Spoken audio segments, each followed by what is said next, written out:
ദിവസം 10 രൂപ വെച്ച് മാറ്റിവെച്ചാൽ ഒരു വർഷം 3650 രൂപ കിട്ടും. അത് 100 രൂപയാണെങ്കിൽ 36,500 രൂപ കിട്ടും. ഒരു ദിവസം 10 പേജ് വെച്ച് വായിച്ചാൽ ഒരു വർഷം മിനിമം 10 ബുക്കെങ്കിലും വായിച്ചു തീർക്കാൻ പറ്റും.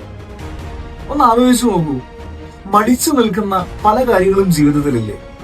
ഒരു പെർഫെക്റ്റ് മൊമെന്റ് വരാൻ വേണ്ടിയിട്ട് നമ്മൾ നീട്ടി കൊണ്ടുപോകുന്ന പല കാര്യങ്ങളും. ആഗ്രഹം ഒരുപാടുണ്ട്, പക്ഷെ ചെയ്യാൻ പറ്റാത്ത കാര്യം. നല്ല വരുമാനം ഉണ്ടായിട്ട് സേവ് ചെയ്യാം, ഒരുപാട് സമയം കിട്ടുമ്പോൾ വായന തുടങ്ങാം എന്നിങ്ങനെ എക്സ്ക്യൂസുകൾ പറഞ്ഞ് നീട്ടി വെച്ചിരിക്കുന്ന എത്രയോ കാര്യങ്ങളാണ് ജീവിതത്തിലുള്ളത്. Don't wait for a perfect time or situation to start something. Dear friends, തുടങ്ങാം. മാറ്റി വെച്ചിരിക്കുന്ന പല കാര്യങ്ങളും കൊച്ചു കാര്യങ്ങളായി. ഒരു ബുക്കിന്റെ 10 പേജ് ഒരു ദിവസം വായിക്കുന്നതോ 10 രൂപ ഒരു ദിവസം സേവ് ചെയ്യുന്നതോ വലിയ കാര്യമല്ല. അതുപോലെ നമ്മൾ ആഗ്രഹിക്കുന്ന ഓരോ കാര്യങ്ങളും ചെറിയ സ്റ്റെപ്പുകൾ വെച്ചുകൊണ്ട് നമുക്ക് ആ അച്ചീവ്മെന്റ് നേടിയെടുക്കാം. അങ്ങനെ കൊച്ചു കാര്യങ്ങളിലൂടെ വലിയ കാര്യങ്ങൾ നേടുന്ന മനുഷ്യരായി തീരണ്ടേ.